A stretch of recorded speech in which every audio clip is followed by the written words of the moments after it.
that around, or? When they first started it, they started having debate, and they've still been debating it. Do you remember when there, as long as you remember, was there always two different times? No, I seem to remember, I can't be for certain, but was it during the Carter era when we had like a gas shortage or something, and daylight savings was going to save us energy or something?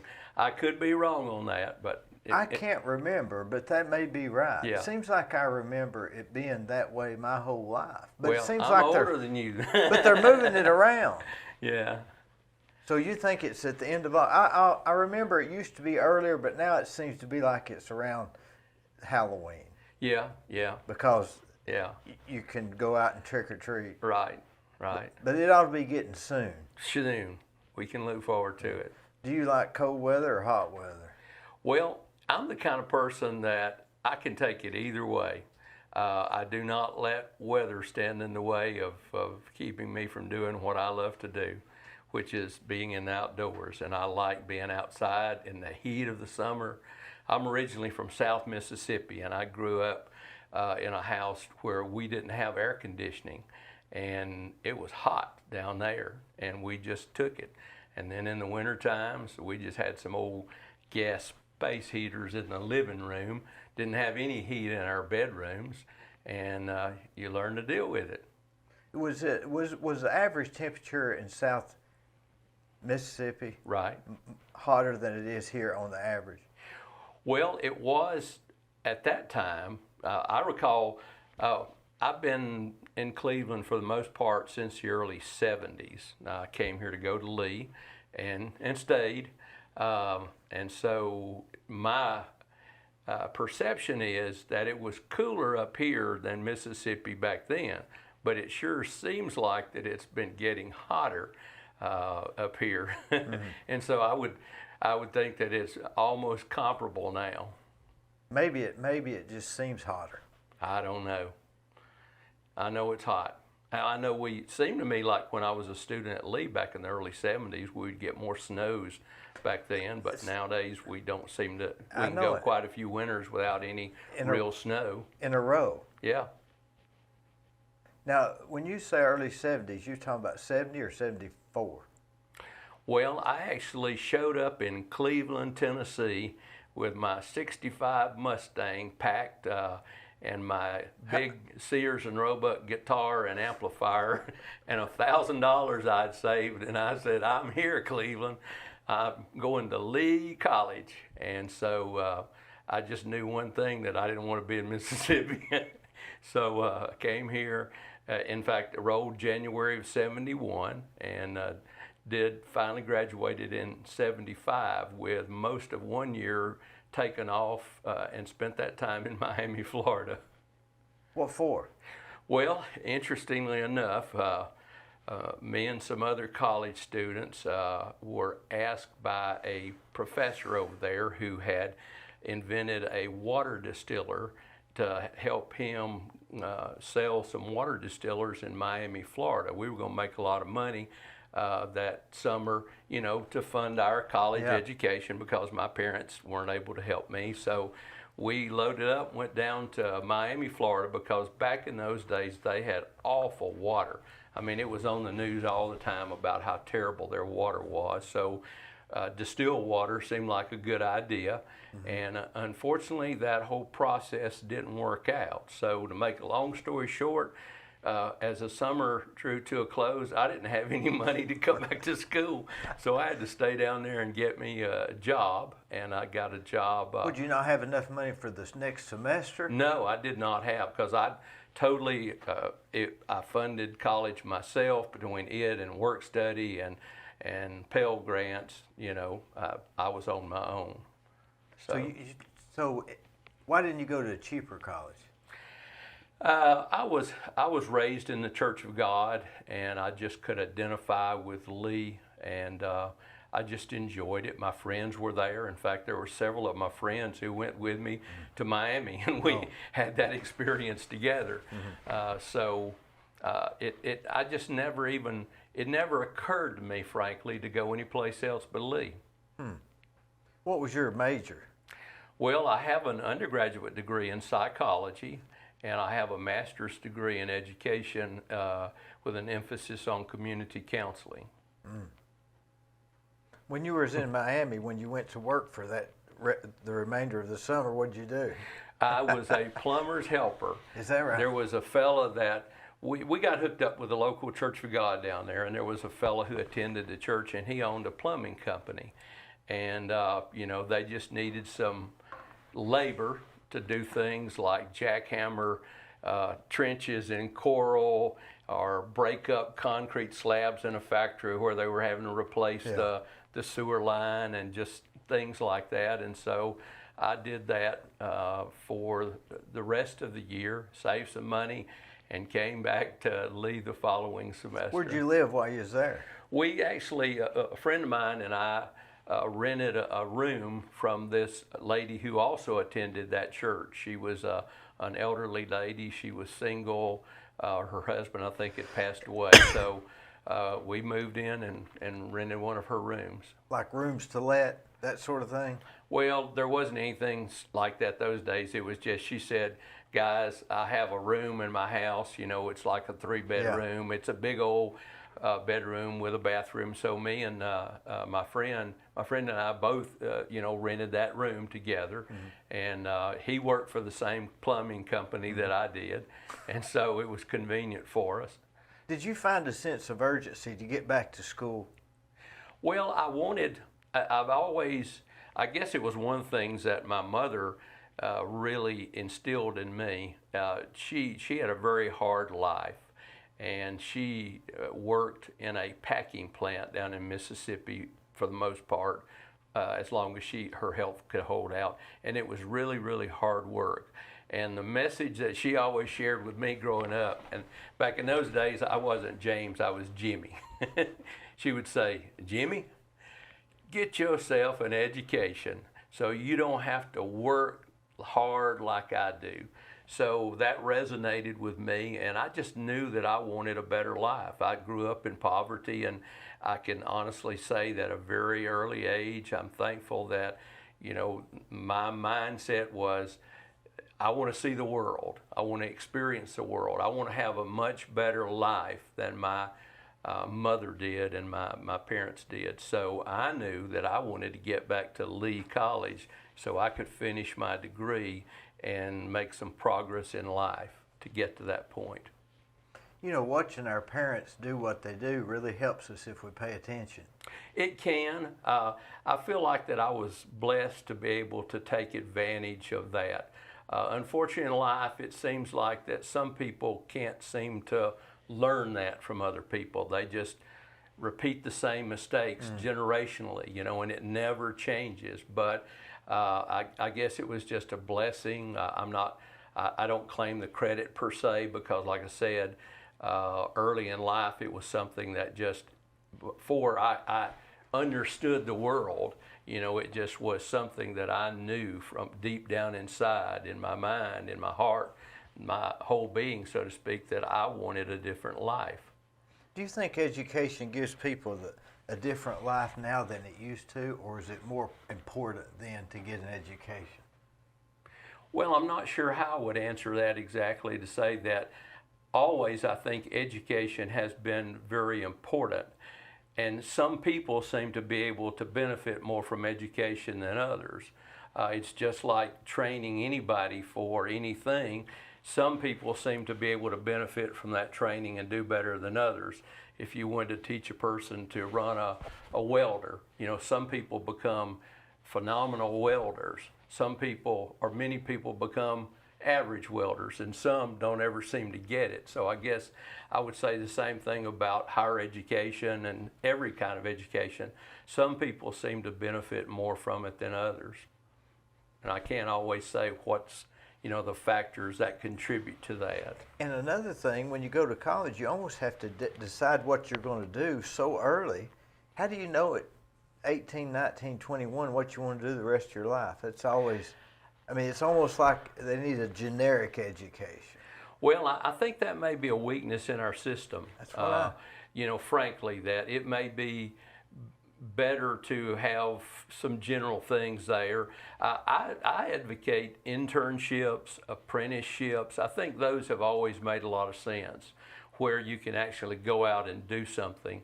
Because like myself, one of the reasons in analyzing it, since I'm a psychology major, and you get to do those kinds of things, whether you're qualified or not, one of the reasons I pursued psychology was I came from a dysfunctional family. I mean, I'm just being honest with you. There was a lot of dysfunction in our family.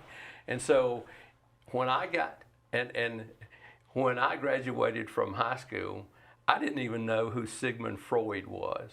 We had a great basic education in reading, writing, and arithmetic, but we didn't have psychology courses and things like that. So when I came to Lee, it took me a while of interacting with others, taking classes and what have you, to figure out that, I think I like psychology. And I was drawn into it because of trying to figure out my own family and the dynamics and understand, why would people do what they've done and be the way they are. So it drew me kind of into psychology and the whole human services arena. And as I started down that path, certain doors opened, and we came along to a point in career where, I did this versus that.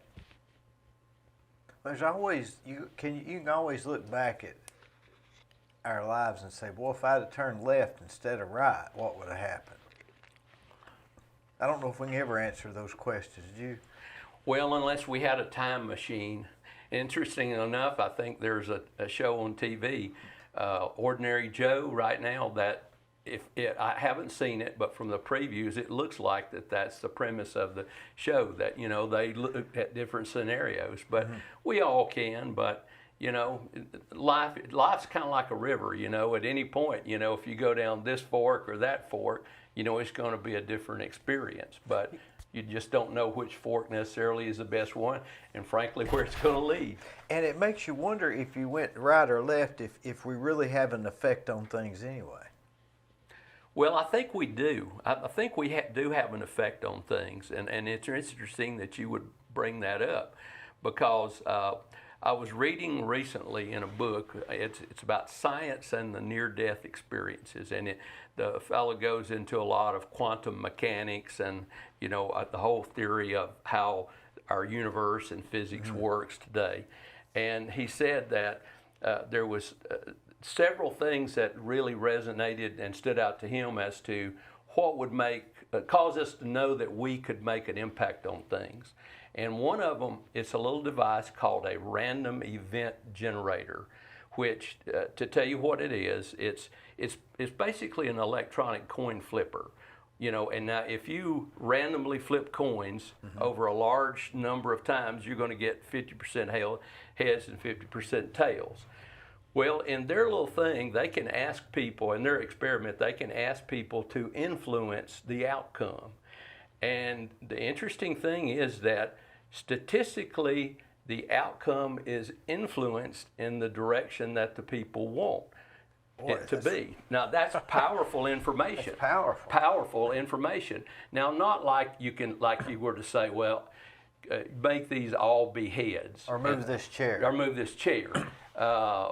But there is quantifiable research evidence that shows that effect is there.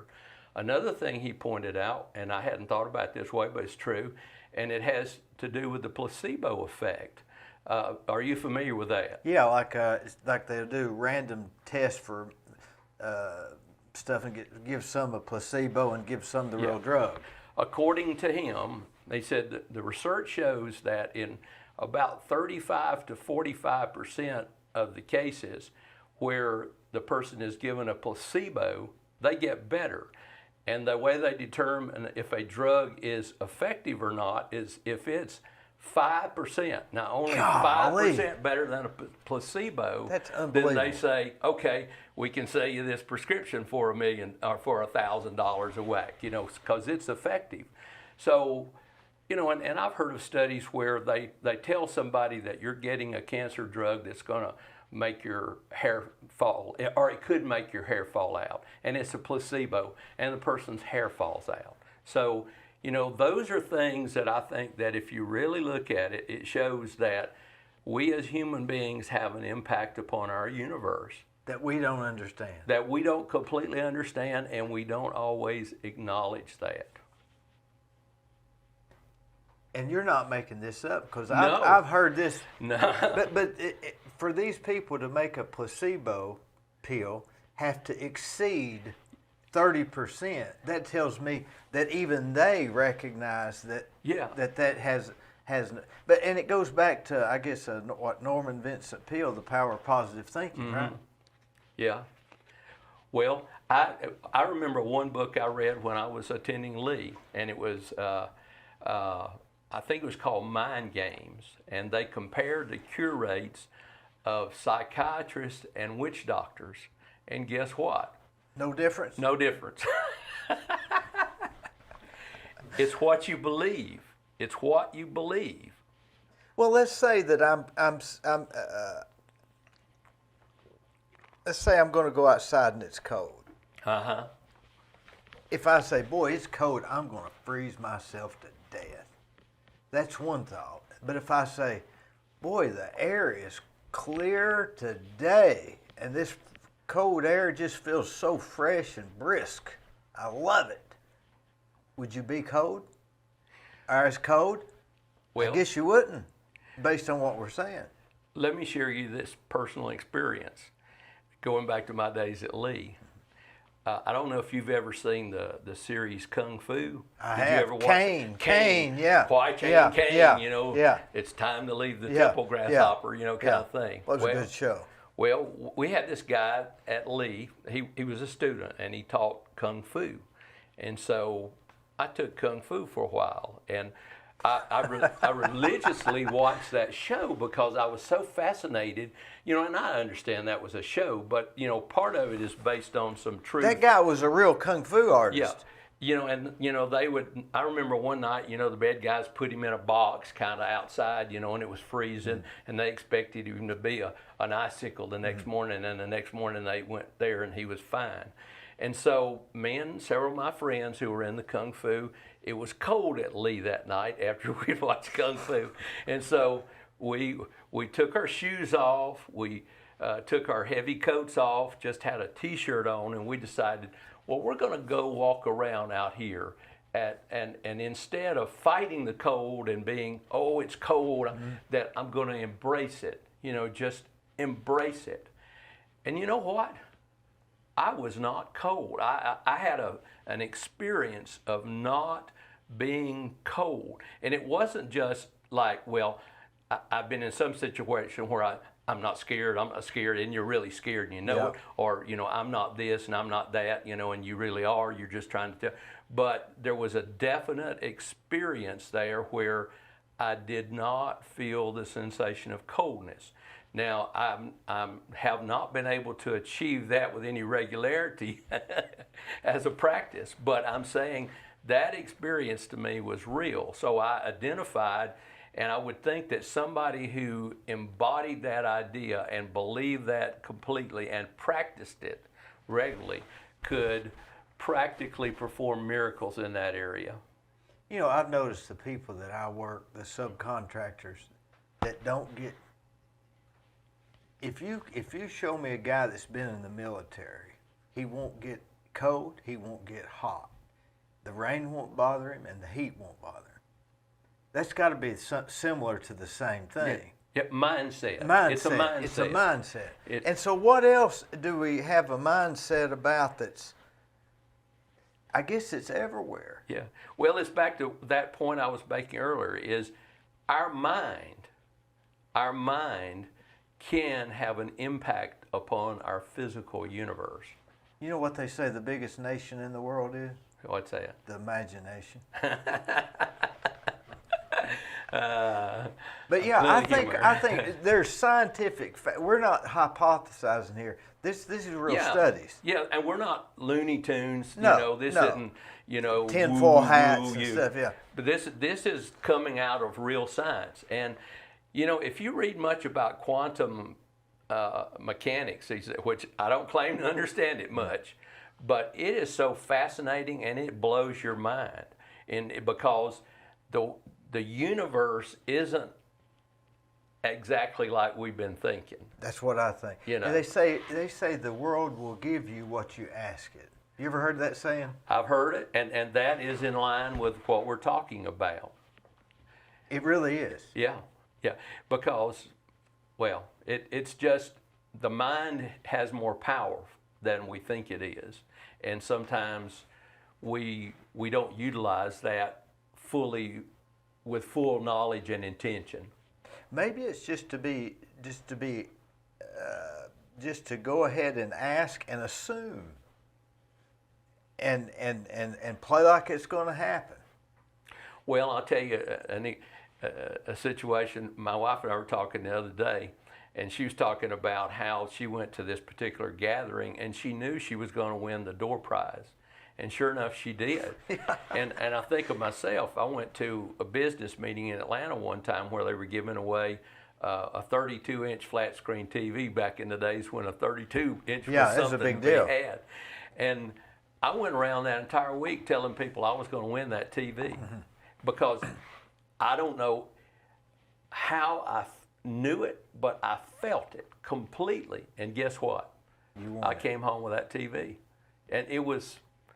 It sounds weird, and you don't know where those things come from. And again, I've filled out pieces of paper and other drawings, other lotteries and stuff, and that feeling wasn't there. That sense of knowing, but it was then. It was just like a light, the light's on or it's off. Now, we go out here and say, I'm going to win the lottery next weekend, I'm going to win the lottery.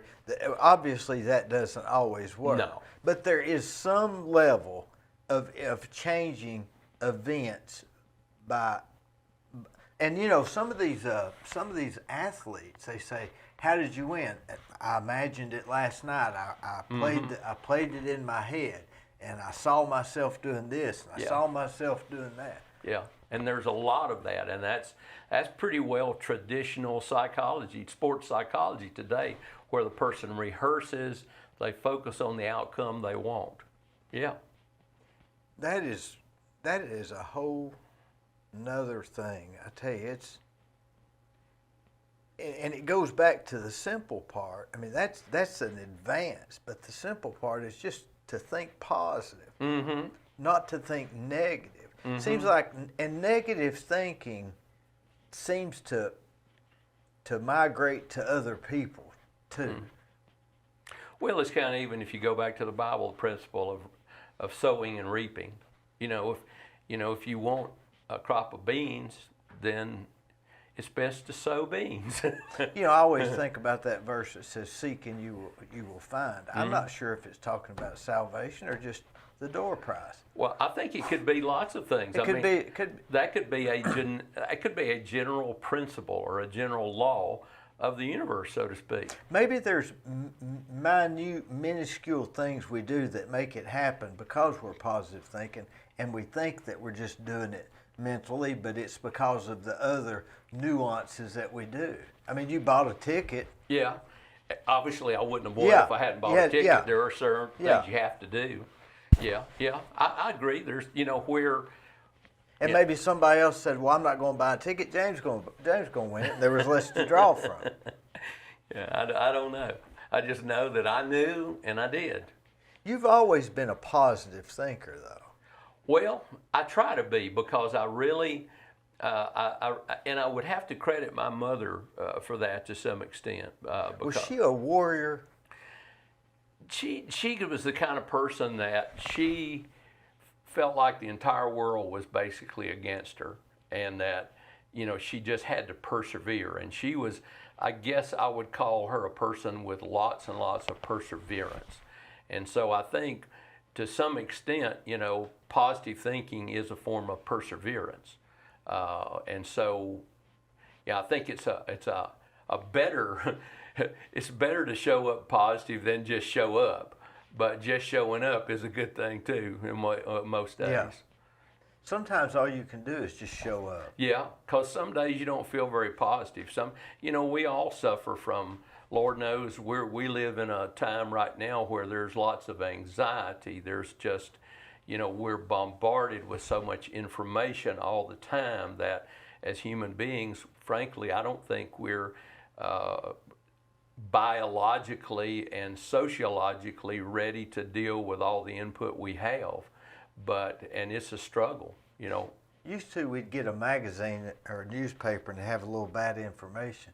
Now it comes at us, they're shooting us with shotguns with it. 24 hours 24 a day. hours a day. And if you ever notice these morning shows, they'll have good news and then bad news. Good news, bad news. Good news, bad news. It goes in that. And then they try to say something. Then they say something. And it's always, oh, I hate to hear that. Oh, boy, that's good news. Yeah. Oh, I hate to hear. It's just back and forth, and they're always toying with your emotions. And used to, it was maybe 30 minutes, but now it's 3 hours. Yeah. Or some people 24 hours a day. And then, of course, Facebook is an entirely different one. Lord, it's constantly, And YouTube. the algorithms, that puts information in front of you. And if I look at a pair of shoes, if I order a pair of shoes from Amazon, they'll show me 4 tomorrow that are cheaper price that look the same. Yeah. And that's confusing. Yeah, it's like, why did you do this to me? Yeah, I've already bought the shoes. Why didn't you show them to me before? Yeah. It's like I say, that's one of the reasons I like to go hiking, is to get away from some of that stimulation. Tell me about, now first let's go into this, because I know you're an avid hiker now. But prior to that, you were James Anderson, head of Family Resource Agency. You were the man. How did that come about? Because that's not a small operation. Well, it started out small, but when I left, it was much larger. Just to give you a brief summary of what happened, I was working at the Department of Human Services, investigating abuse and neglect, and I thought that I was going to get an opportunity to teach college, which was certainly something I was interested in doing. So in order to do that, I was going to have to get a master's degree to get my foot in the door. So I resigned and from my position and finished up my master's degree. Well, to make a long story short, that didn't work out that way. That position wasn't available.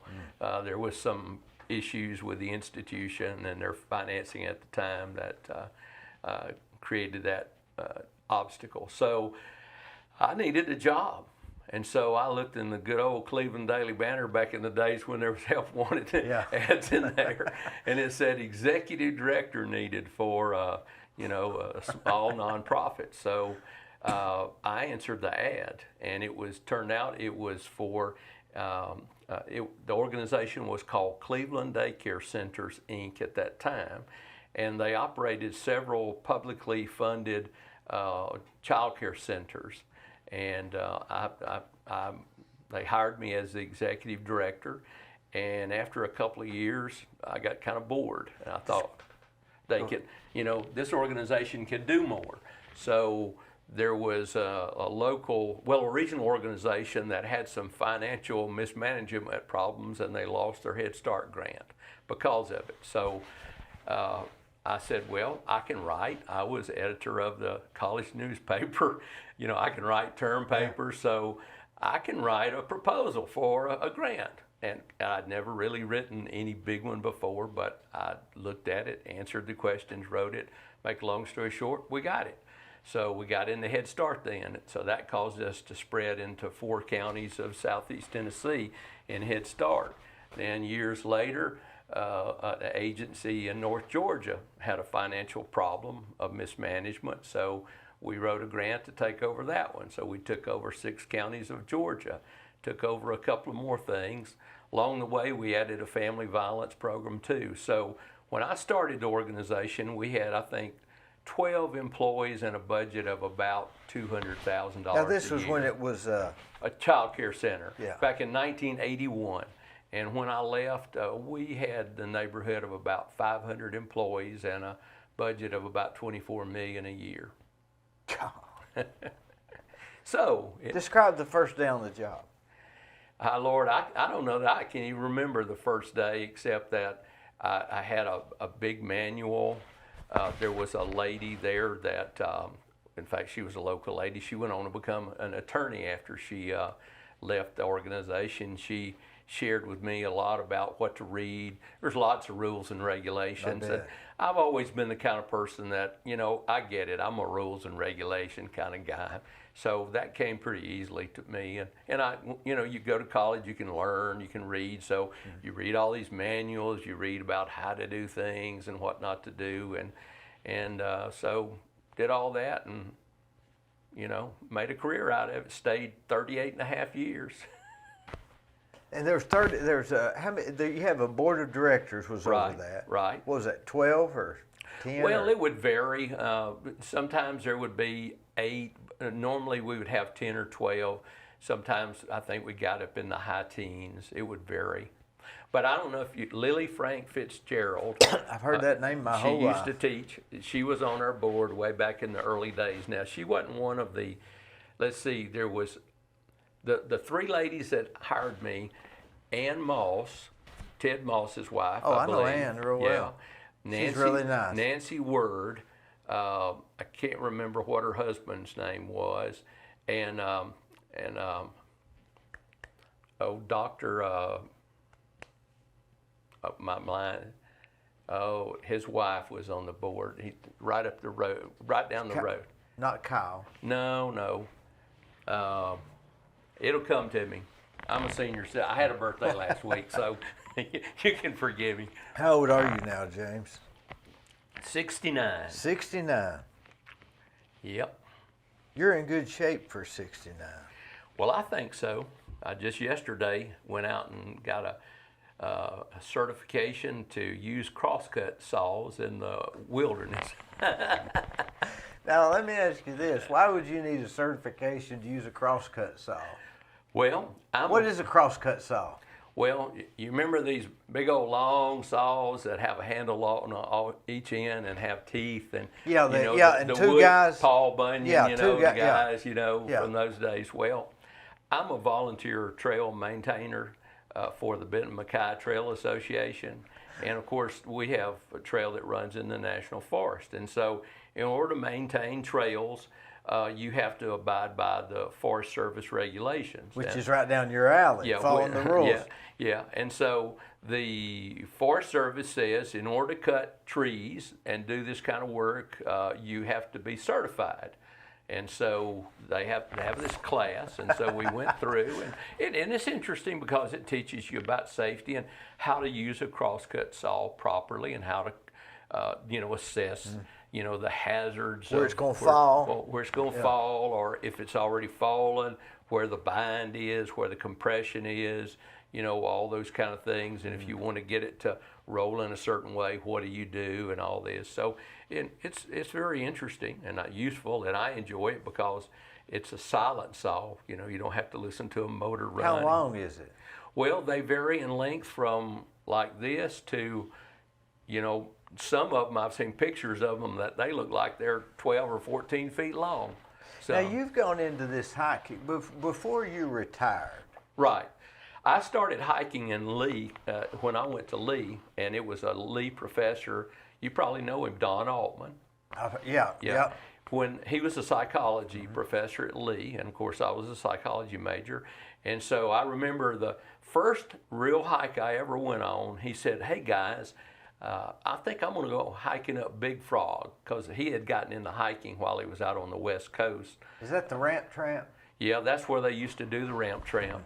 And so he had an old green Chevrolet pickup. And if my memory serves me correctly, there was like 12 or 14 of us that went in that pickup truck to Big Frog, hiked it up it. It snowed on us at the top a little bit. And then when we got back down lower, it was raining. And so then we drove back to Cleveland, and that started sort of a love affair of hiking.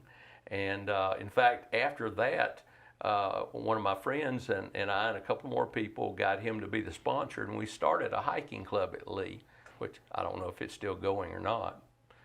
But Be interesting to yeah, know, it'd wouldn't be it? interesting. But he really did have an impact on my life there because I really, enjoyed hiking. It's taken me. I've hiked all over the world in So places. you hiked while you were working. Oh Lord, yes. I've gone. I've trekked up Mount Kilimanjaro. I've climbed Mount Shasta. My wife and I have hiked Mount Vesuvius outside Pompeii. I've done the Grand Canyon like 4 times. I've hiked from one end of the Smokies to the other on the AT. All that while I'm working.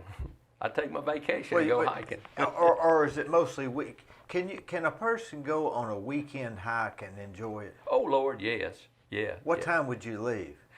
Well, it depends on where you're going and how much you want to do. I mean, it's not. I mean, right outside of Cleveland in Ocoee, the national forest is right. Big Frog's not far away at all. In fact, it's over 4,000 feet high, and it's a great hike, especially in the wintertime. And that's a place. There's all kind of trails on top of Mount Chilhowie. Quinn Springs out here is a good place to hike from. Star How do you Mountain. know all these?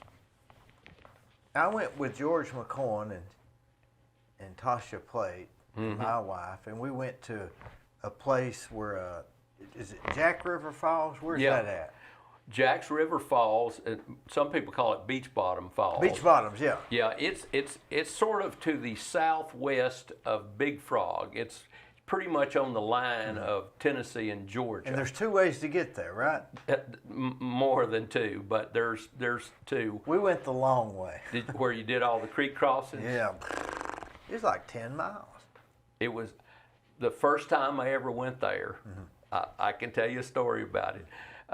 There were several of us from Lee decided we were going to go there. Of course, we didn't have a map. We just heard that this trail went up there. So, here we are trekking along with our old backpacks, in the 70s. And we come to the creek, take our shoes off, go across the creek, put our shoes back on.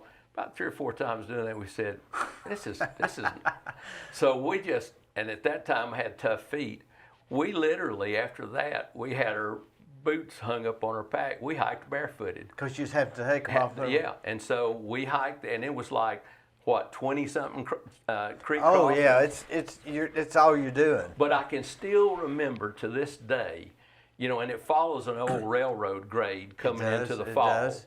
And I can still remember to this day, as I was coming around one of those bends, I could hear the falls. And then I first saw it, and it was like, this exotic rainforest kind of waterfall, and it was beautiful. And there's people everywhere when you get there. Yeah, there I is mean, some they're all days. eating lunch and Yeah. I mean, it's like a paradise. Yeah. Now there's another way that's a lot shorter. Yeah, we didn't go that way. They It's must like- have been trying to get you not to go hiking again. Well, yeah, it was. The other way is like 3 miles. yeah. It's And this way nothing was to like it. 10. Yeah. They took you the hard way. And Beach Bottoms is different. Beach Bottoms is down here, and the falls are up here. So you go Yeah. through. Now, my understanding is that used to be a town. Beach Well, Bottoms. The only thing I've seen there used to be an old structure there, kind of like a hunting Yeah. camp or something, and you can still go see some old home place kind of, Yeah, where flowers are Yeah, planted. what are those flowers that grow when they're Daffodils? yellow. Yeah, they come out early. Why is that you always see daffodils where there was an old home place? I guess because they were easy to grow flowers, and once you put them in the ground, they kept coming back. Is that the way they landscaped, reckon? Well, my mother used to talk about how that place they lived in, they didn't, of course, do any landscaping. They would literally hoe grass out of the yard, so they just had dirt in their yard. But if you show me an old chimney where the house is gone, I'll show you daffodils. Yeah, they're without a doubt in this area for sure. In this area, yeah. Now, in Mississippi, I don't think that was the case, but around here in the mountains, they just seem to be the flower of choice. Is hiking a sport? I wouldn't consider it a sport because really there's not much in the way of competition. Now, some people will try to set records, like through hiking the Appalachian Trail, setting a record. Yeah. But generally, to me, it's just a recreational pursuit because most people just approach it from the standpoint, we're just going to go out and have some fun, and it's recreational. What do you think about when you're hiking? What's your thought process? Oh, I think about everything. I think about stuff like you and I were talking about earlier, about the universe.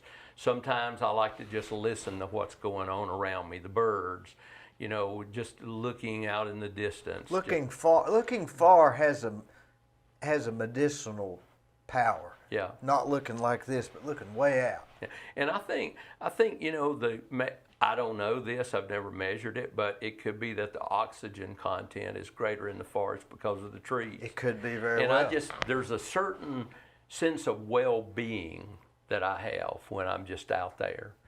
I think it's a sense of, and I don't know if this makes any sense or not, but it's almost like you're not afraid of it. I sort of feel at peace with the universe. Yeah, like you're one with the. I'm here. I'm part. If it's starting to drizzle rain, you're still walking. Let it drizzle rain. I'm here. Yeah, and I feel when I'm out there, I feel like, man, I'm part of this cosmos. It's just everywhere. But I'm here and I'm part of it and I'm experiencing it.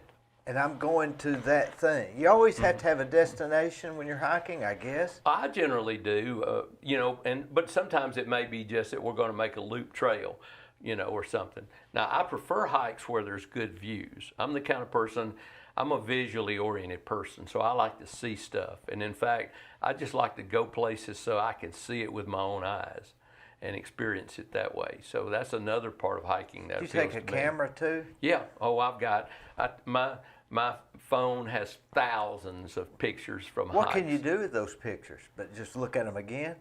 I look at them sometimes. I just go through and it helps me remember. And then when I pass away, they can put them on a reel at the funeral home. Say, this is what he did. Did you start, I went to, have you ever done, how much of the Appalachian Trail have you done? Have you ever thought about doing the whole thing?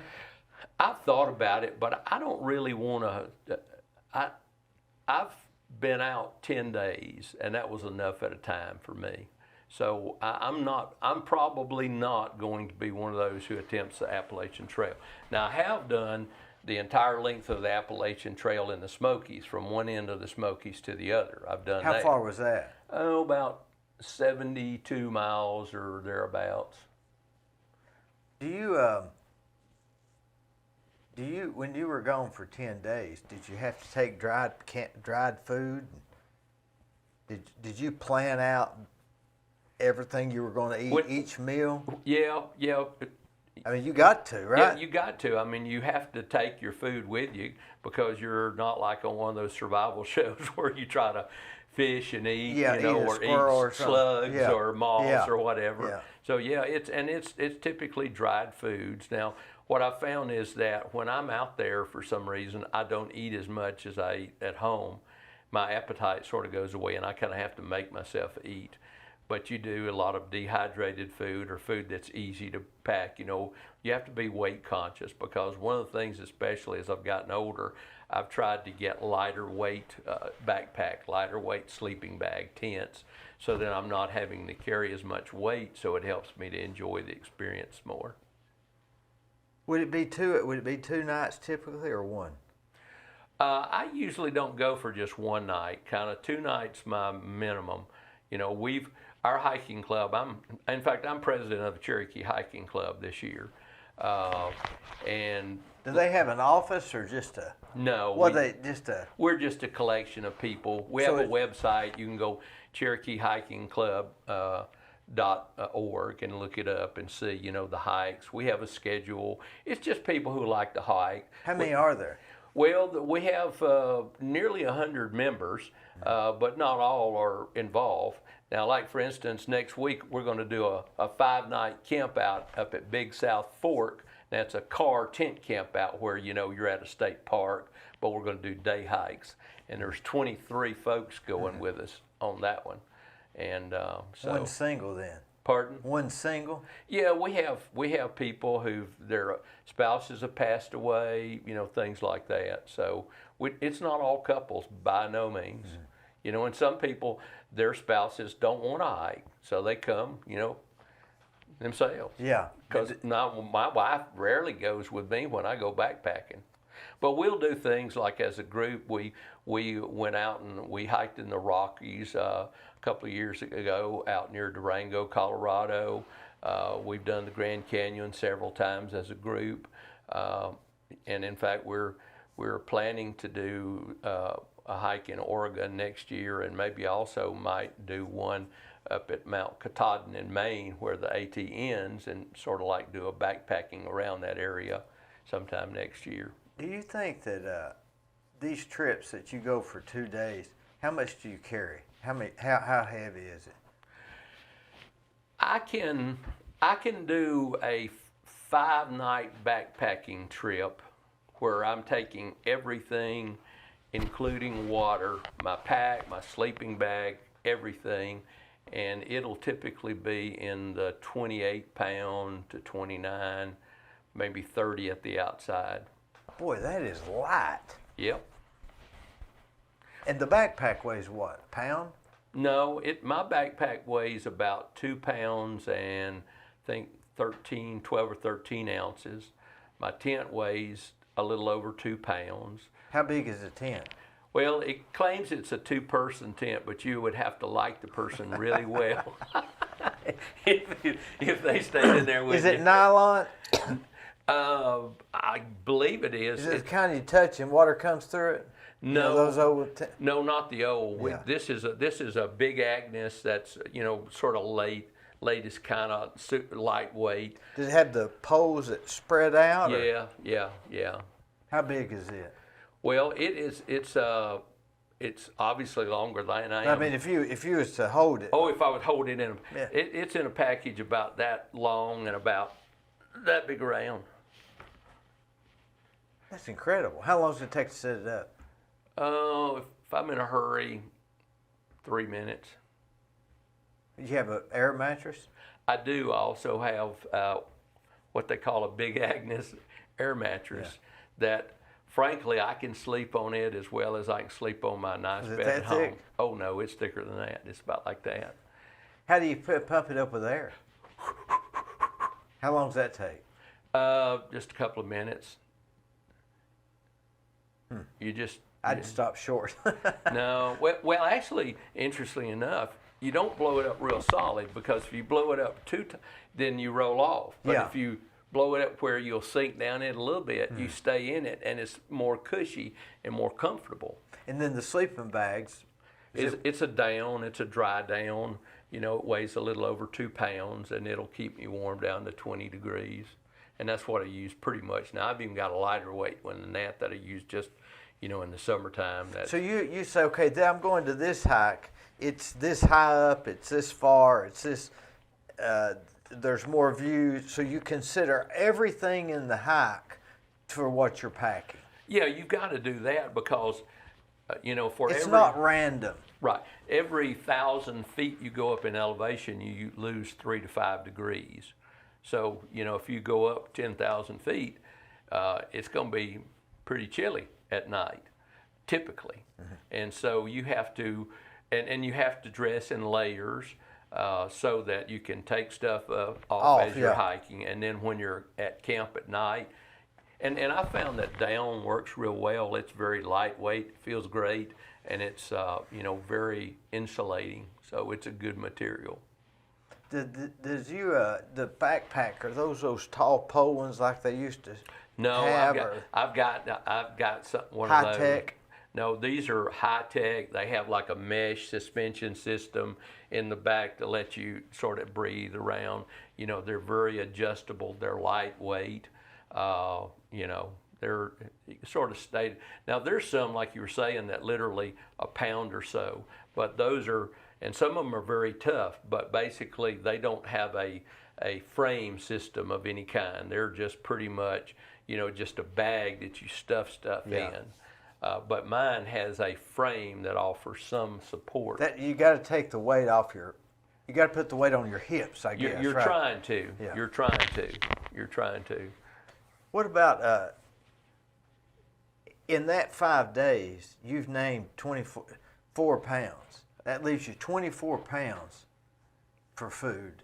and stuff to cook the food, roughly. Well, yeah, and sometimes I'll be honest with you. Sometimes I don't take food that needs to be cooked. I have found that now in the wintertime I do like hot chocolate and some hot oatmeal and things like that. But if I'm hiking and it's not real cold or anything, there's a good chance I won't even take a stove, because the foods I can eat are food that I don't need a stove. Like what?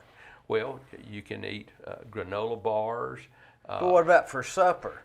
Or is that, I mean, Well, you can take slices of bread and cheese, and you can buy these little packets like at some of the food stores that have like barbecue chicken in them, or tuna, or chicken salad, or whatever, and you just literally rake that out onto a piece of bread, and you can eat that. And there's pita bread, tortillas. yeah, because you couldn't take a loaf of bread, colonial bread with you. Well, you wouldn't want to. One of the things about backpacking is you just, based on what you're going to eat, you try not to take any extra.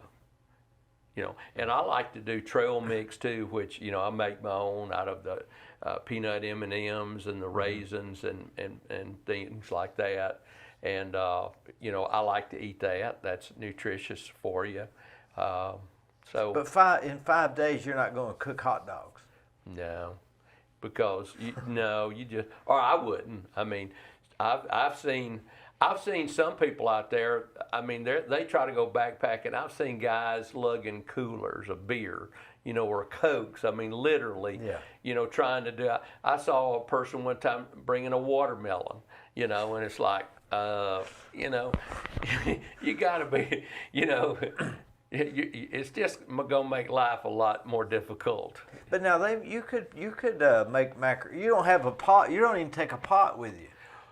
Well, it depends, if I think I need it to mix anything up. But like if I do, like in the wintertime, I'll make a pot of macaroni and cheese out of those Velveeta and cheese things. But because you I would taking carry the pot. my stove, and I have a real lightweight.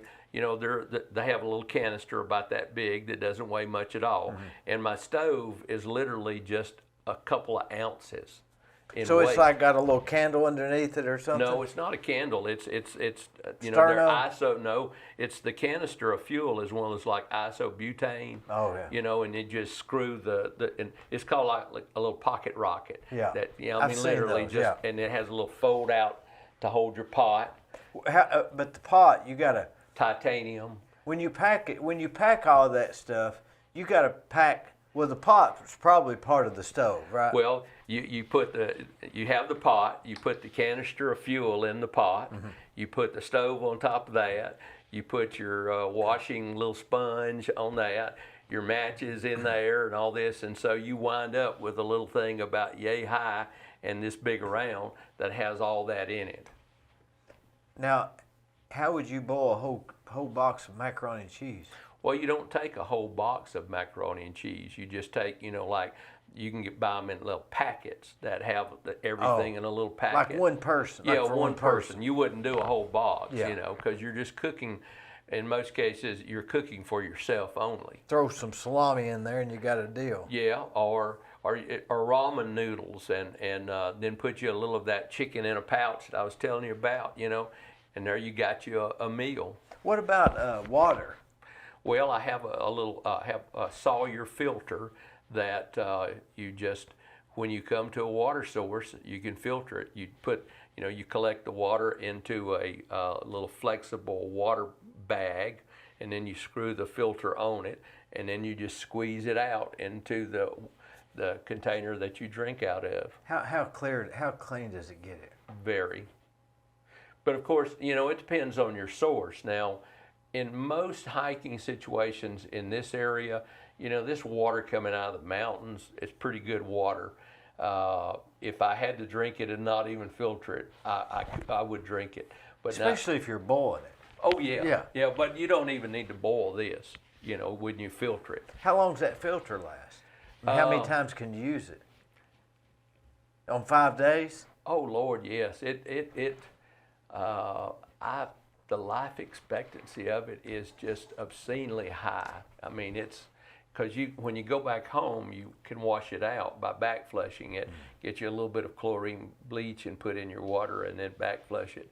So that helps clean anything out. So you can use it for years. What about washing your clothes? You don't. You don't.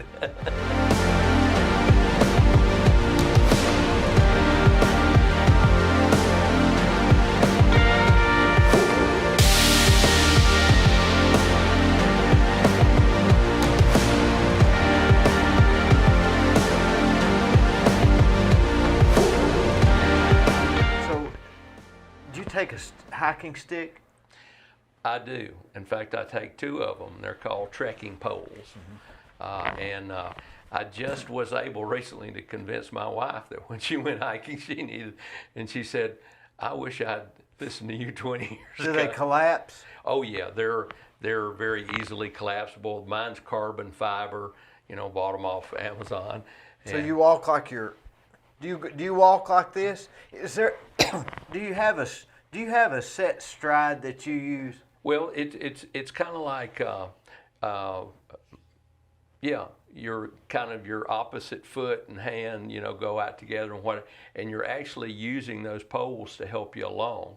Not to mention they also especially help you with balance and crossing creeks and dealing with any kind of slippery situation. Do you have anything, I've seen those on the internet where you can unscrew and they got a compass and a knife and No, I don't. matches inside? No, I do keep a bunch of duct tape around the. Seems like the that'd be a pole. good place to put stuff though, like matches or. Well, most of my when I carry matches, they're with my cooking stuff. I just don't randomly ever need to build a fire. You have you don't have a fire starter? I don't carry one because I generally, in most cases, I'm with other people too, and between us we have matches or a lighter, and and we don't always start, have a campfire. Sometimes we do, but it depends on how much energy we have after the end of the day. So with this group, is there something about having a group? It's like you got a tribe or something. Well, it's good to be out with people who like to do the same things you're doing. And I found that generally speaking, people who like to hike and especially backpack are really nice people, as a whole. Are they talkative people? Yeah, we sit around, and talk at night and talk about hikes we've been on, places we've been. And Is it kind of a kumbaya meeting, or is it more of a, boy, that was a good view?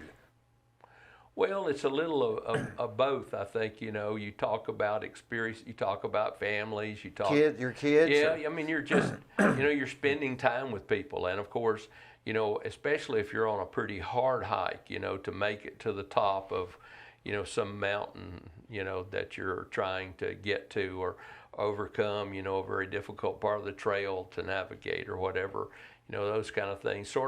It sort of binds you together, kind of like a team. Yeah. Like a tribe. Like a tribe. I think that's probably somewhat of an accurate description. Everybody wants to be a part of a tribe. Yeah, yeah. And especially we have single ladies who join our hiking efforts, or as I said, people whose spouses, maybe can't hike or don't like it. And so I think that, there's a level of comfort there. You're not just out there by yourself. Because there are a few crazy people, out there. Oh, you hear about it all the time. And you hear about that. So if you're with a group of 4, 5, 6, 7, 8, I think you're less likely to have difficulty. Plus, there are some real dangers where, if you slip and you fall and you break your leg and you're 30 miles from your car. What are you going to do? What are you going to do? What are you going to do? Thinking as a question, what would you do? What would you do? Well, it depends on the level of injury. If you have cell phone service, which thankfully in lots of places, even out pretty far, you can still get a cell phone signal. If you hike to the top of a ridge or something, then you could call 911 and let somebody come rescue you. If you couldn't, then some of our people are former doctors, nurses, EMTs, people who at least have first aid certification, those Does kind of somebody things. carry a first aid kit? Yeah, you really need to carry a first aid kit. when you're- Everybody individually? Well, that's typically what's done is people have their own, you know.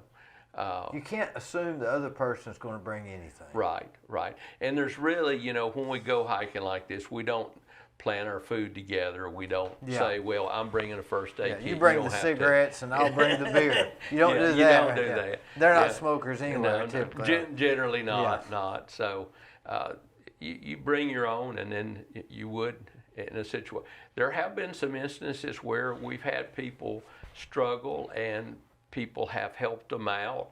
I wasn't on the hike, but I was told about a hike where the EMTs had to be called, and they actually had to hike in, you know, and they were able to bring their four-wheel drive vehicles and actually transport somebody out because they apparently had some kind of medical emergency. They didn't, you know, fall and injure themselves, but they had. Are people walking like this checking their phone? No. The phone is strictly for emergency use. Yeah. And this day and time, it's the camera too. Yeah, that's right. You got your, you know. What about battery backup and all that stuff?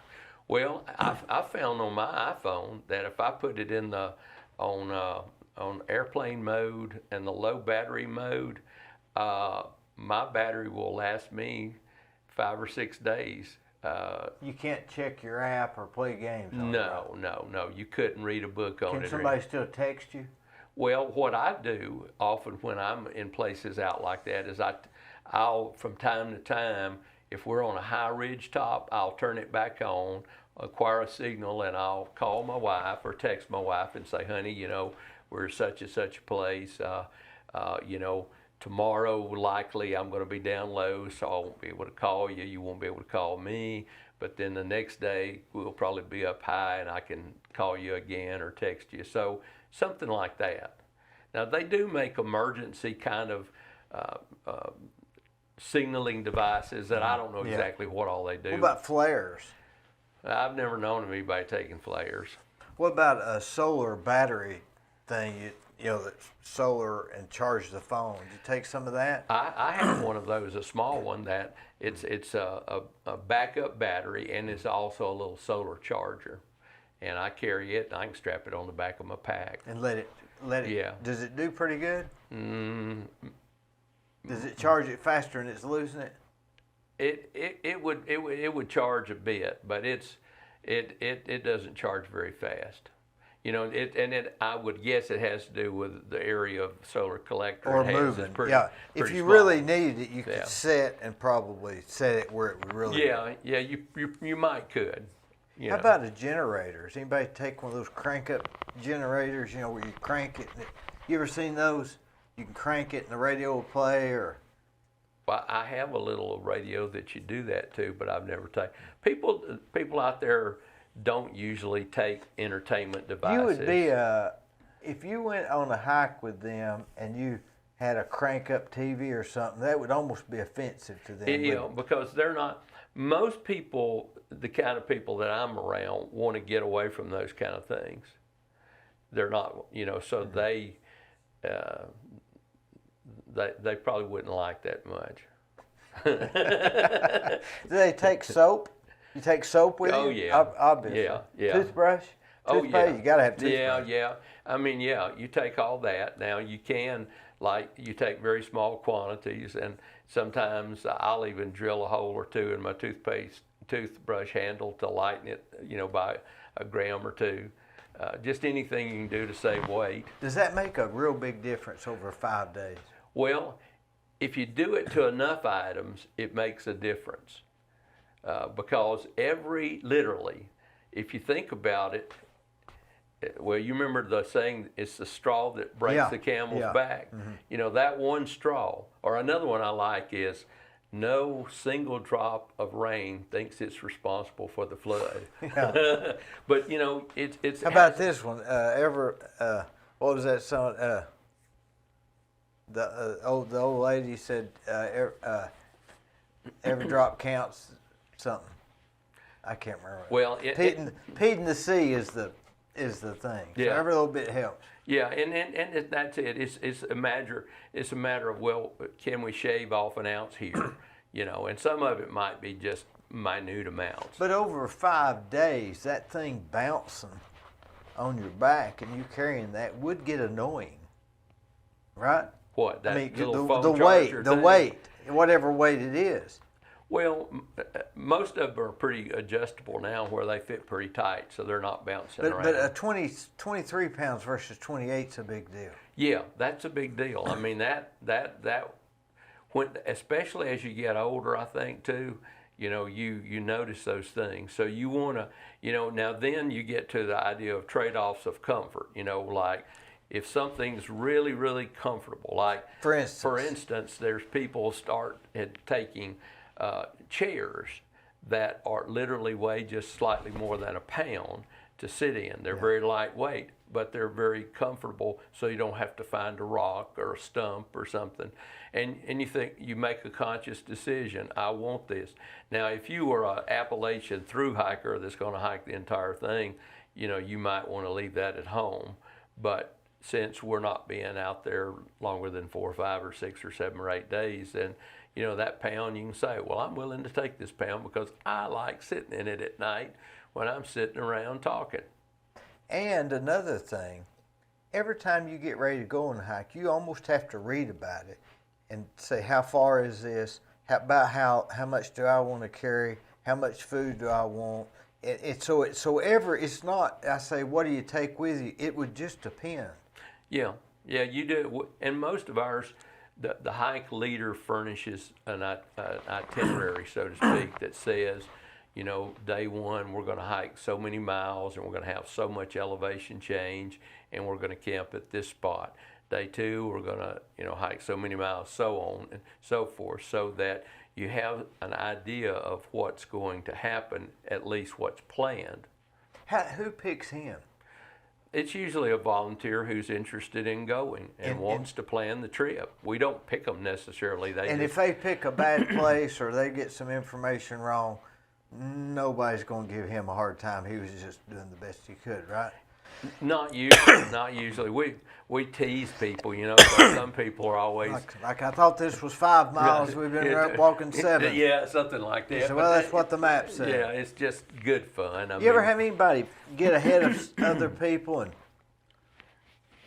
are they good to say, okay, I'm walking up here half a mile, but I'm going to stop, and then y'all can catch up, and then is that okay? Well, is that protocol? Well, what we do is we ask people to do this. We realize not everybody walks at the same speed. We say anytime there is a trail junction, we ask that you stop there and wait for the entire group to get a fork in the road. Like a fork in the road, another trail. Wait till everybody gets there? Yeah, because, one of the things that we're concerned about is safety. So we don't want to leave anybody behind, and we want to make sure that everybody's there and we're all going to the same spot. And that's usually not a great big issue.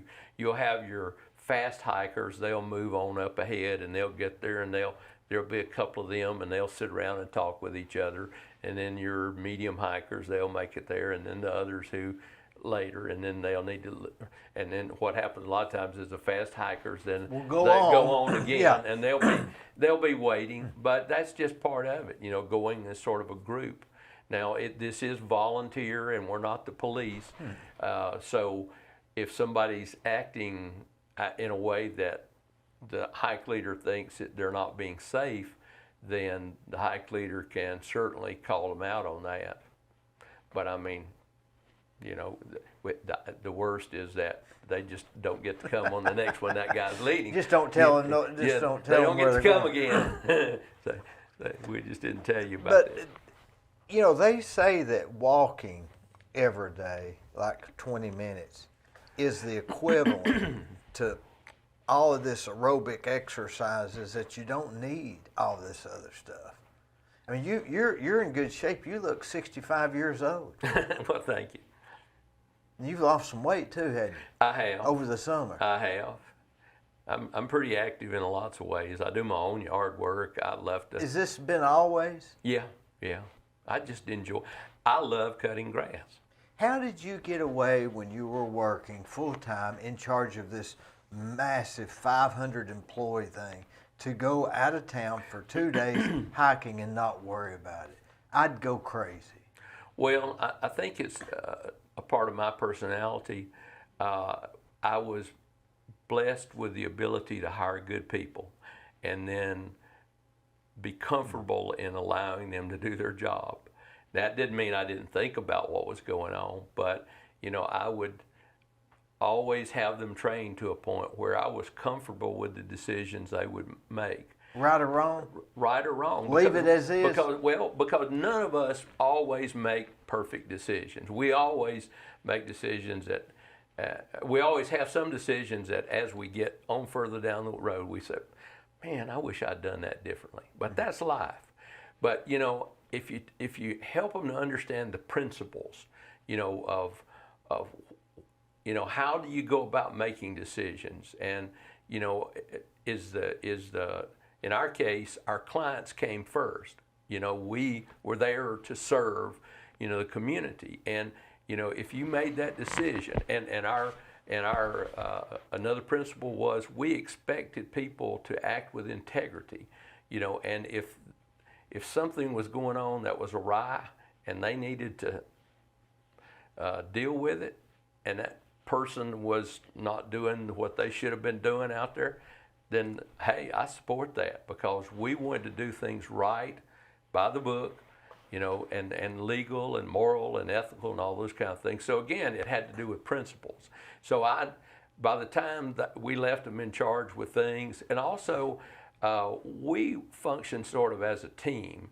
Most of the people I've ever supervised in my life were very comfortable that they could talk to their people that was on their team or their peers in other departments or whatever, and run things by them too and say, look, we're dealing with this, this is what I'm thinking ought to be done. And so they just weren't left out on their own. And there was, I couldn't even tell you of an instance where I think somebody just did, that something, made a decision that was just horrible. But it might be a little different. Well, and that has to do with our personalities. So we can't manage people to do exactly the way we would do it. I say, well, go ahead and paint this, and they paint it blue instead of navy blue. You can't repaint it. You have to leave it the blue they chose, or else now you start making them question what they're doing, and half the people might like blue and half might like navy blue. Is that the way you think? Well, I just think about, what's the repercussions of the decision? Of the decision that, is it going to make much difference? Now, are you talking about the reasonable repercussions, or are you talking about, because you could go to repercussions till it's a disaster. Yeah. So do you stop at a reasonable degree? Yeah, I think of reasonable. I like the sort of the legal. What would a reasonable and prudent person do under the same circumstances?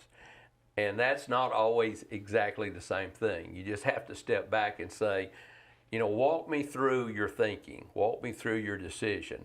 And again, I'll be honest with you too, and I would probably challenge you that on any given day, one decision you make may not be the exact same decision you would have made a week ago had you been feeling a different way or had just come from some meeting. Exactly. So you just, if you're always thinking, well, say, even though I'm a bit of a control freak, I'm happy to let other people take the wheel for a while. So I don't have to be in control all the time. And you have to let some things go. Yeah. I was building this building one time. I was building it for myself. It was actually a motel. And I was walking around to every room, and I was, do it this way, this way. And finally my painter came up to me and said, Dee, he said, this is good enough, and we just need to open this thing up. So his thinking was more reasonable than mine at the time. I was trying to get it all perfect. Right. And that was a ridiculous thing. Whereas he was the voice of reason. He says, Right. we just need to get open. Everything looks fine. Right. Yeah. But it's hard to let go of that stuff. Well, it's hard, but you have to, or else it sometimes limits your ability and causes you too much anxiety. And you if can't, you don't. And you can't scale that way. You can't scale a business. Yeah, and you can't. You could if I had been.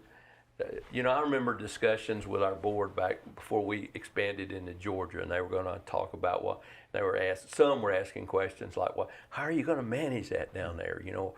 How are you going to watch over this and all that?" And the principle has always been the same.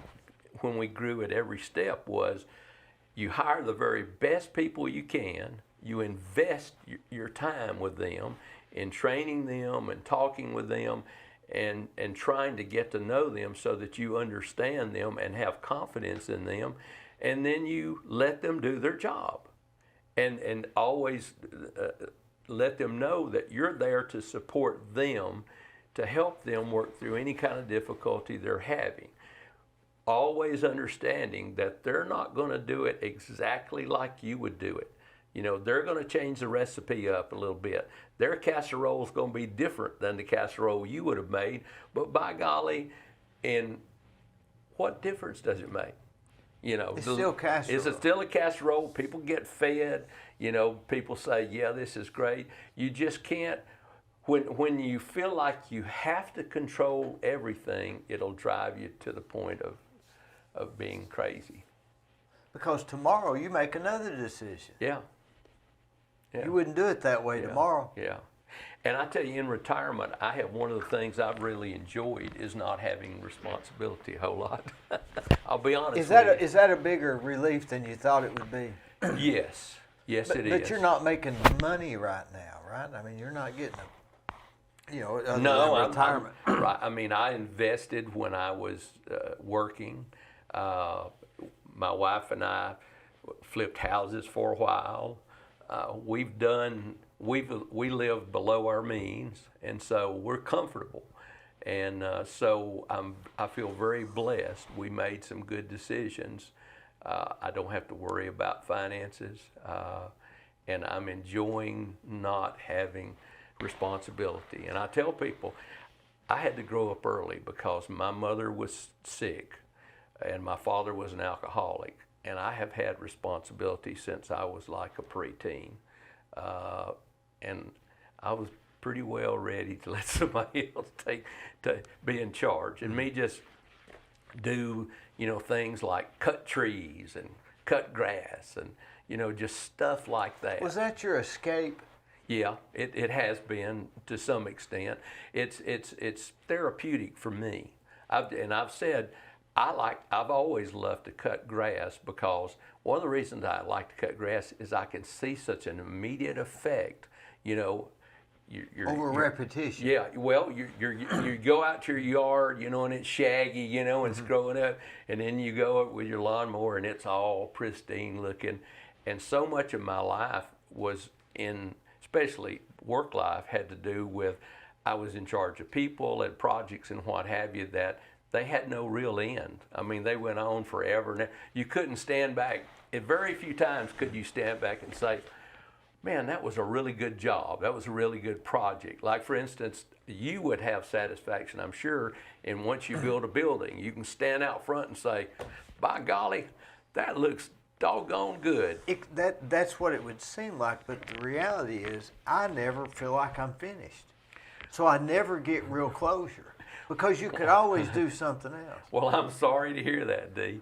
I mean, you never feel like you're finished. It's a real... That would not be a struggle for me at all because I've had the things I've done, like in flipping houses and stuff, I was able to completely say, yep, we're done.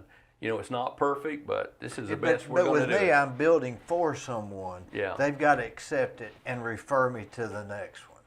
But it looks to me like, though, you could still get some closure there because that, when you do the walkthrough and everything, and everyone said, this looks great. Now, that doesn't mean that, 6 months later, if the plumbing gets up, that's life. Stuff's imperfect. But if I were you, I would allow myself to bask in that, just telling myself that, hey, I'm finished. It looks pretty. With a reasonable degree. With a reasonable degree, not that it's perfect, because we're never going to have perfection, but just stand there and say, and especially if the owner at the time says, Dee, man, I like that. Yeah. You did a great job. Allow yourself to accept that. Take it to the bank, so to speak, and use it, And that phrase, to a reasonable degree, needs to almost be it needs to be something that we say all the time. Yeah. With a reasonable degree. Because everything we do has to be to a reasonable degree. I mean, you came over here, you parked. You say, would you park in the safe spot? Yeah.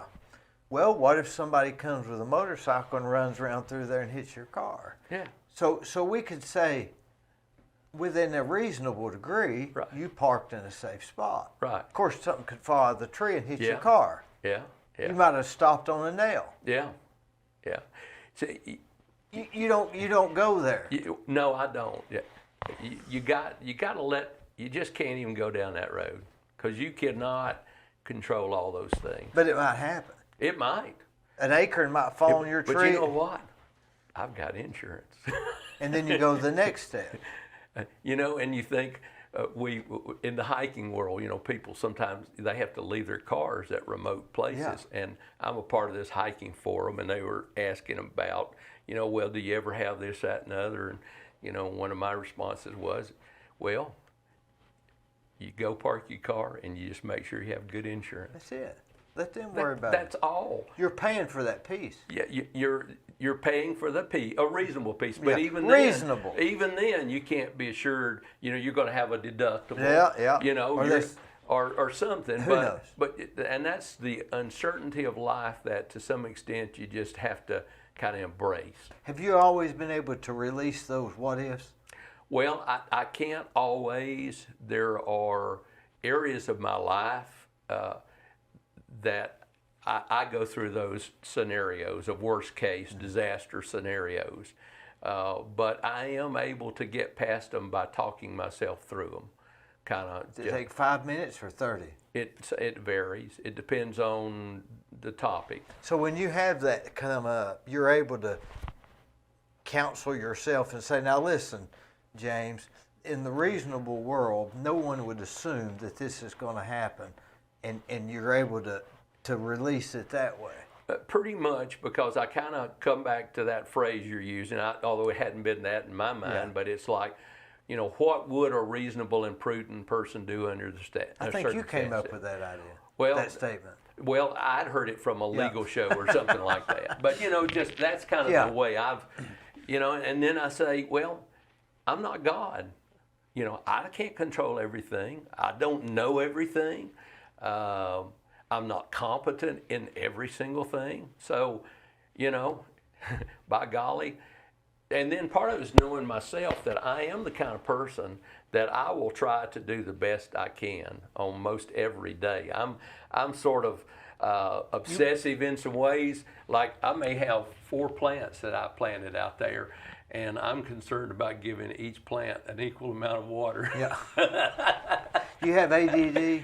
No, I don't have ADD. I have a little ADD. I have a little bit of obsessive compulsive. I think that's ADD, isn't it? I don't think it's the same, but I'm obsessive about things sometimes, and I am a control. My wife tells me I'm a control freak, and I do try, and I admit that I do try to control too many things, but I fight myself on that. But you seem to be to handle it well.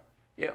I think the struggle is more internal, and it's just a predisposition to be that way, but then I can sort of analyze my way out of it and talk my way through it and get past it. Do you think in business that when you're in management it's important not to show your feelings on your face, or does it matter?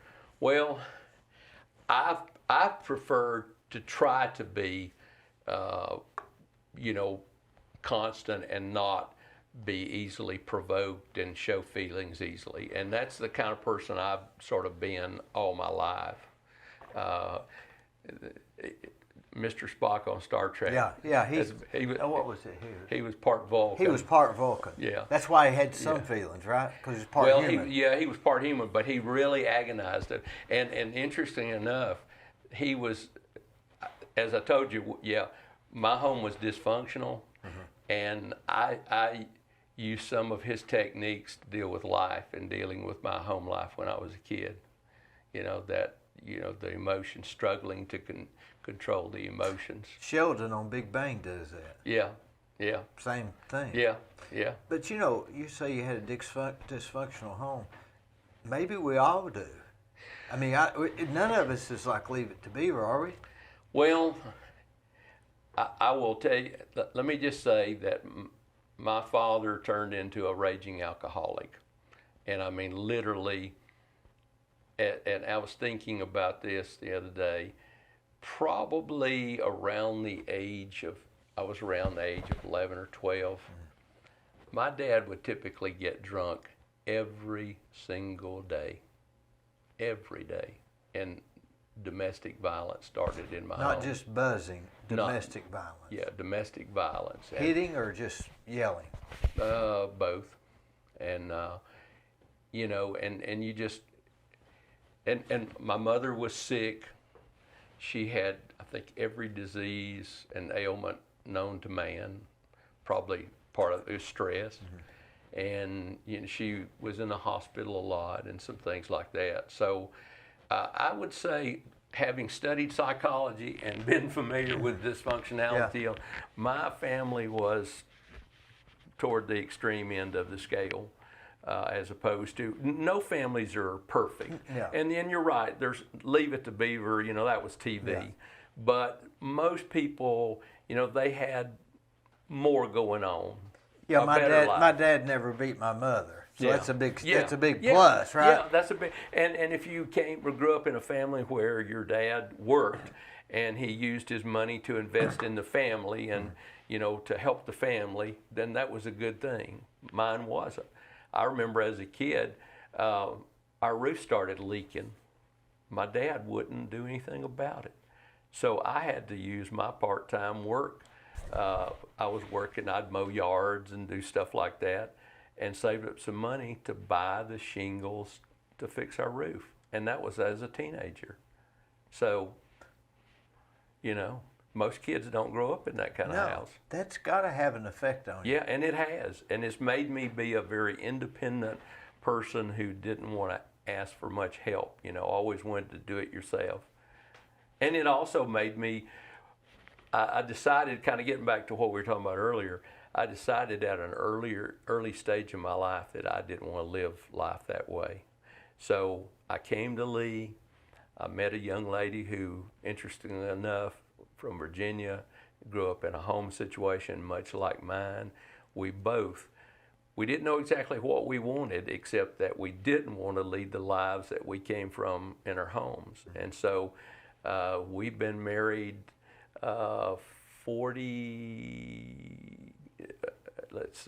married in 77, so what's that, 41, 42 years now. And, we've had some success in our life, and our house hasn't been like the way we grew up, so we've been able to accomplish that.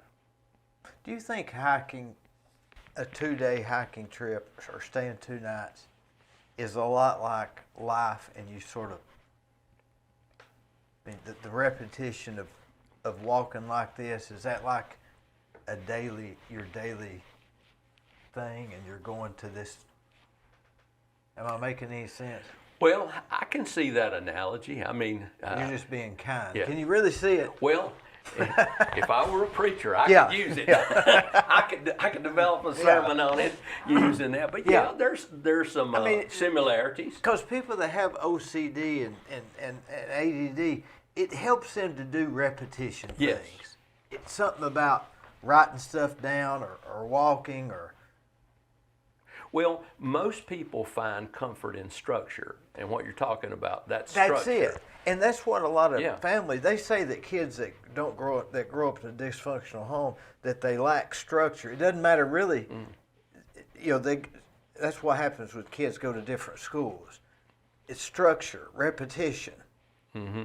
Yeah, I think that it's important to have structure in your life, and that's a good thing. And that's not, a lot of people would say, oh, that's negative. You're retired. Why do you worry about structure? Well, I think, most people need some sense of purpose in life. What's yours?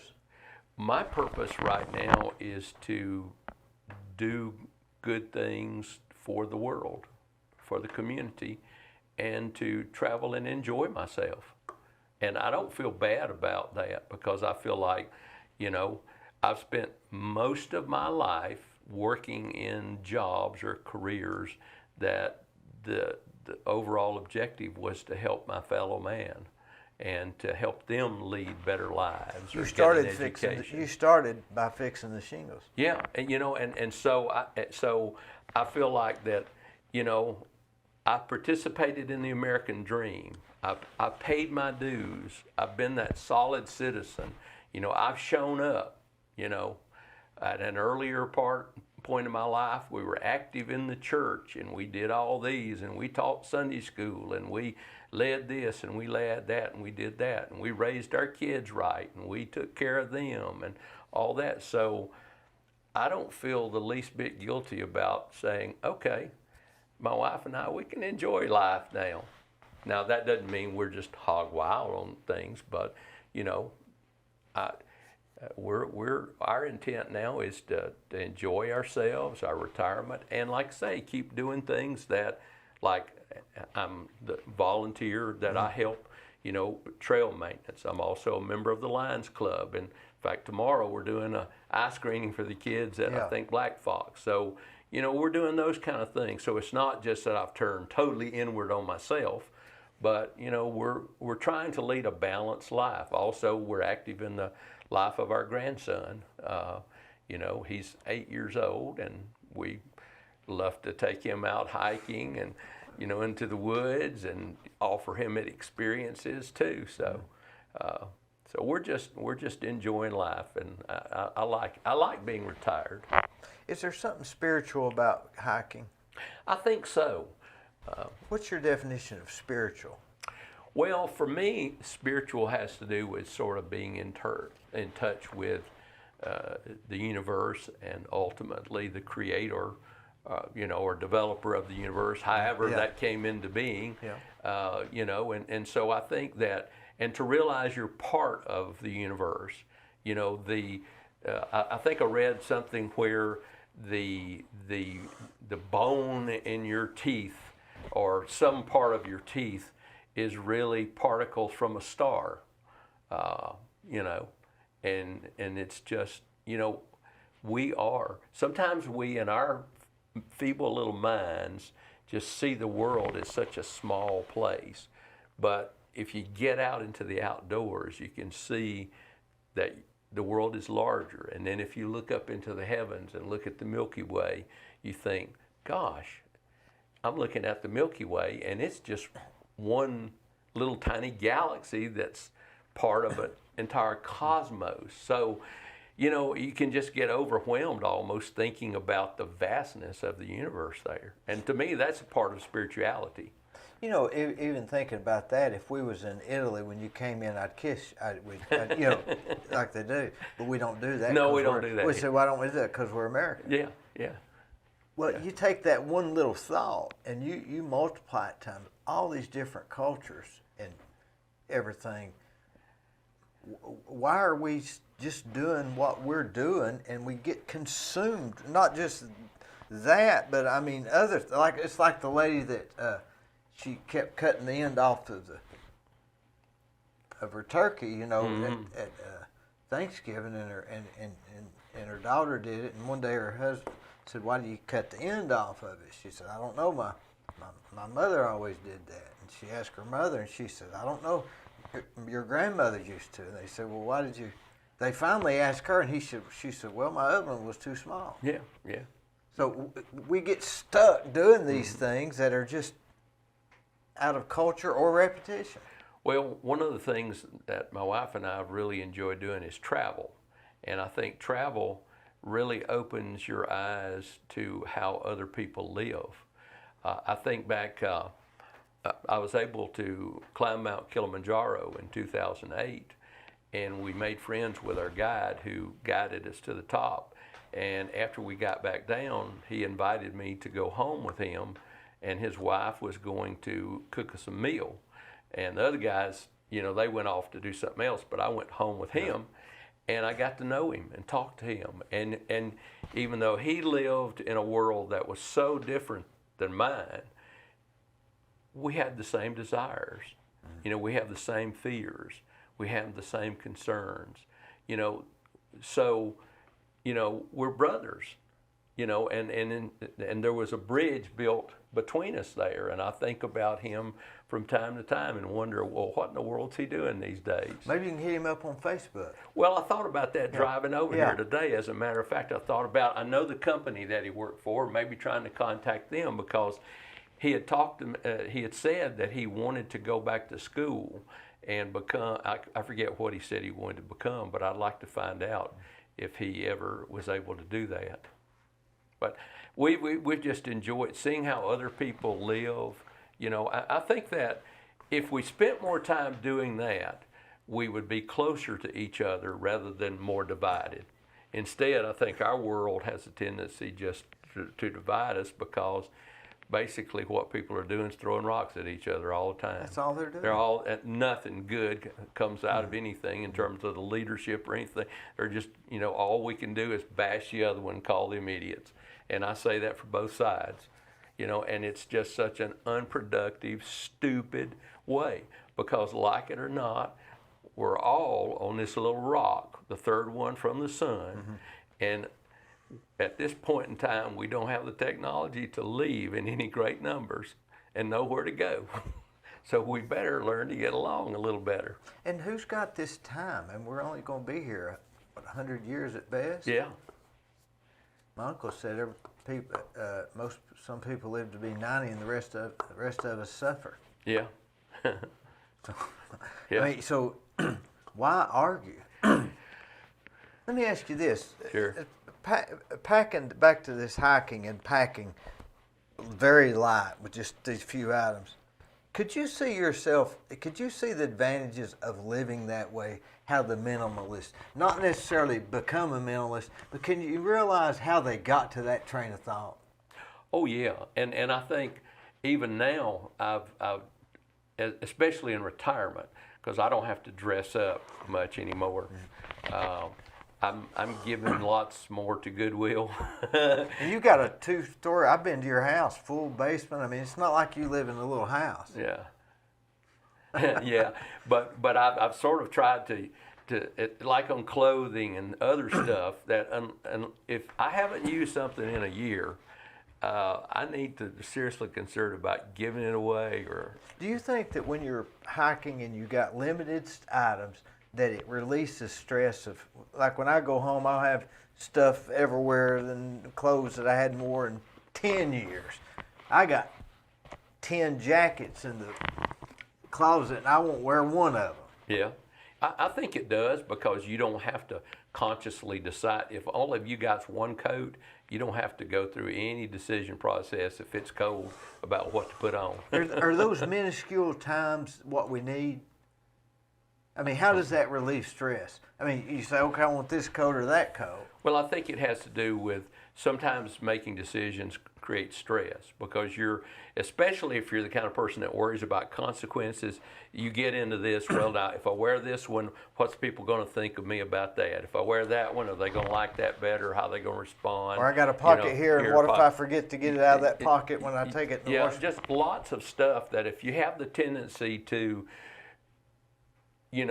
go down those rabbit holes, too much, then probably if you limit the choices, there's less stress. No matter how small the choice is. Yeah, no matter how, because lots of times it's not even what you're thinking about.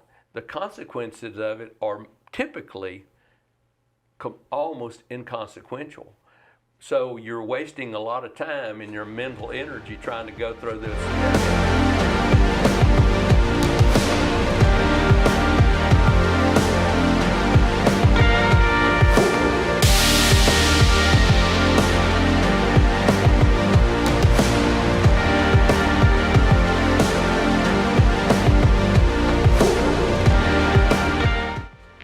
I try to think. I probably think too much. Yeah. But I now understand. the minimalist, I've got in my closet. I got my work boots, my old work boots, and the old work boots. And I wear sandals. Mm-hmm. So those things are just stuff in the way. You think that subconsciously adds a little stress that's minuscule? It could be. It could. For some people, but others it doesn't. Right. Some people it wouldn't. It just depends on the kind of person you are. I know some people that they wouldn't give it. They have everything scattered around. They just go pick up what they want to. They don't give it a single thought. My oldest son may walk out of the house without his shoes on. Yeah. That's how much it bothers him. But I think you said it correctly, and I have that problem too. Is that sometimes we think too much. Oh, I'm thinking of every consequence there is. Yeah. And that just like so many things can be a blessing and a curse. If you think too little, it could be disaster. If you think too much about too many things that aren't worth thinking about, it can. And if you think too much about thinking too much, now you're thinking too much. Yeah. The onion has so many layers. So the one thing but I can see how these minimalists got to where they're to where they are. Mm-hmm. Could you ever live like that? Sell your house and live as long as you had somewhere for the grandkid to spend the night? Well, we thought about downsizing. We thought about and talked a little bit about that, but we're just not quite ready for that. But I could see myself. My wife and I actually kind of have a similar conversation as this from time to time about how that since we both came from poverty, I mean real poverty, how that we can be content with a lot less than we have now and still enjoy life. Yeah, it almost gets in the way. Sometimes I was thinking the other day, if you got 3 or 4 lawnmowers, if you got a boat, if you've got a UTV, if you got this, that, and the other that all needs to be maintained and can break down, they all can cause you anxiety. That you don't know you've got. Yeah. I mean, it just has to do with stuff. Like you say, if you have all that stuff, then things can happen to stuff. And if that stuff's really important to you, then it creates some grief. And you feel like people that are responsible feel like they got to maintain this thing. Yeah. They got to keep up with it. Yeah. And especially if you're a person that likes perfection and doesn't like to have anything wrong with anything. My wife has accused me occasionally of fixing stuff before it really needs to be fixed. And interestingly enough, my sister is the same way. Was she you only have one sibling or what? Well, she is my only full sibling. I have 2 other half siblings. My mother was married to another fellow before she married my father. So both those siblings are older than us 2, and they're still in Mississippi. But you're closer to the... Yeah, because she lives a couple of miles away from me, so we're... Did she go to Lee too? No. She just... At the time, she was married, and they moved up here, and because they liked Tennessee, and then they moved back to Mississippi for a while, and then they moved back up here, and then she got a divorce, so she just stayed up here. It's good to have your sister close, isn't it? Well, it's good. We do things for each other. So it's good to have family. With family, you don't have to pay them. Right. But they do ask you to do a lot. Yeah, you got to repay the favor. Yeah, because I just finished helping paint her house. And when you wake up in the mornings, do you ever think, oh, I got to go to work? And you think, oh, no, how long have you been retired now? 2 years? I retired in late December of 2019. Just before the pandemic. I told the lady who it was just a minute. I told the lady that took over the job, her name's Paula. Yeah, very good. Yeah. She does a good job. She and I talk from time to time, and she swears that I knew the pandemic was coming because I bailed right before. Yeah. But all I told her is I say I thank the good Lord because a higher power knew that I would not handle the pandemic very well, and that she was much better able to handle it. Well, you might have, if it wouldn't have been that, it'd have been, you know how life, it's always something. But even after, like say, 38 and a half years of doing that, I was ready. I spent a lot of time with her, coaching her, working with her, getting her ready to take over that role, and I was ready. I mean, you just get to a point where your life, you have stages in your life where you're ready for something else. Did you know you were done? Yeah. And part of it had to do with rules and regulations. I still liked the cause, I liked the work, but I was just so completely fed up with dealing with state and federal bureaucracies and rules and regulations. And I just had but in the beginning they had rules and regulations, but it just got worse and worse and worse. Well, it's like a pipe that after a while, just the accumulation of lime or whatever, running through it, in the water or whatever just accumulates, and it gets to a point where it's just clogged. And I can think of some other analogies too, but I won't use them. But it just got to where you just couldn't. Yeah, you just reach your level of just, I can't. It's kind of like kidney dialysis. You have, your kidneys have to cleanse the toxins and the waste out of your body. When you can't get that done, you die. And in a sense, sometimes when you're dealing with many things, if you can't get it out, and even though during the years I would hike, I would take vacations, and they help relieve. They helped me last longer than I thought I probably would. Yeah. But I got to a point where I said, enough's enough.